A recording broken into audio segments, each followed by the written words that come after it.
In this video I'm going to be showing you how you can crop video in Canva. Okay, so I just imported this template video into the canvas to demonstrate this video. So to crop this, if you want to make it shorter, you can. The process is very straightforward and simple. You can see if I click on the video, you get all these options that appear at the top. What you want to do is click where this little scissor icon is, where it says 7.5 seconds.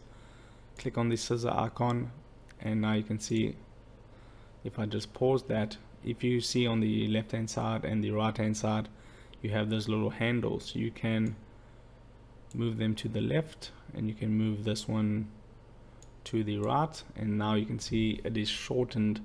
It is only 4 seconds now, and then if you click on this, you can move it around to whichever part you want. So if I want to only include like 1.4 seconds of this specific portion right there, you can do that, and then all you need to do is click on done, and then that would be saved, and now it's only 1.4 seconds.